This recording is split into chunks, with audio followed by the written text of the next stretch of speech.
Praise be Jesus Christ. Carissima familia, my dearest family. I turn to you, Lord, in time of trouble, and you fill me with the joy of salvation. The word of the psalmist is given to us to be our heartworm this week. I turn to you, Lord, in times of trouble, and you fill me with the joy of salvation. The other word comes from the mouth of Jesus. All this week, here is the word that we hear as we enter into Lent. I do choose, be made clean.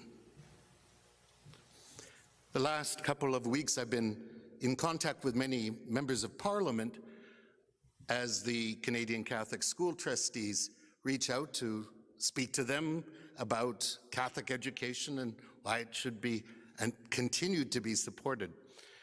And I've been haunted, along with a young MP with whom I spoke, with an image that he encountered.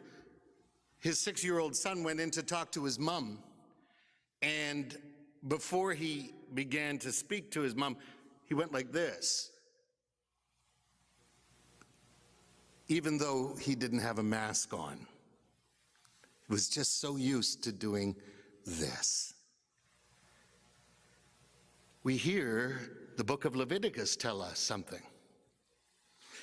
Let anyone who has a leprous disease wear torn clothes, and let the hair of their head be disheveled. My goodness, we're walking around with COVID hair, those of us who have some. And they shall cover their upper lip and cry, unclean, unclean. We've become a community of lepers. Yes, that young minister, that young MP was haunted by that image because a message has come into his son's heart. I'm unclean. And we've all been taught and behaved now that we are unclean. We have to keep away from other people, that other people's touch might bring us death. We've become a society of lepers. Does that make us a community of sensitivity to others? Well, what do we see? That we can internalize this notion that others and we ourselves are a threat to other people, so that we see the world even more in terms of those who are clean and unclean, and we look for our own cleanliness, and we find it in our ideas, and within the little bubble of those people who are safe, not just our family, but those who think like us.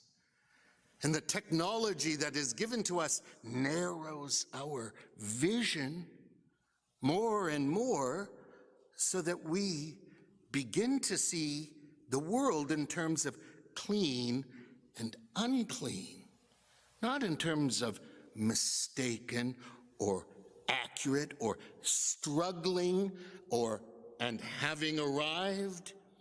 Rather, it's clean and unclean, deeply good and bad, and others with different ideas, with different skin colors, with different ways of living. They're unclean. And so we internalize leprosy. Internalized leprosy. We've been living with it. Prepared for living with it? We've been equipped with a society that already has given us a sense of just living on our own. A narcissistic, self-absorbed society. And it builds on our natural human brokenness that we inherited from the garden of saying, hey, I get to be the one, therefore, who chooses who's clean and unclean. I, afraid because I am seen and I recognize myself as a threat to others, well then, I'm going to have to wrestle this all to myself, and I will be God, and I will know what is right, and I will know what is wrong, and I will know who belongs in my bubble, and I know who's on the outside, and it's me, me, me, and it is a world of narcissism. And what does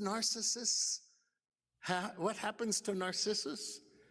This figure from ancient Greece who is cursed to fall in love with his own image in reflection in water and be so in love with that false image that he dies of thirst because he does not see himself as he really is and see reality around him as it really is, and so doesn't see the water that will keep him alive.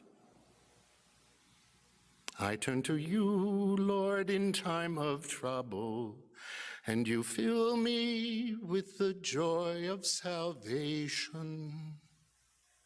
And so Lent, our Lent, we, lepers, fall on our knees, and we beg Jesus.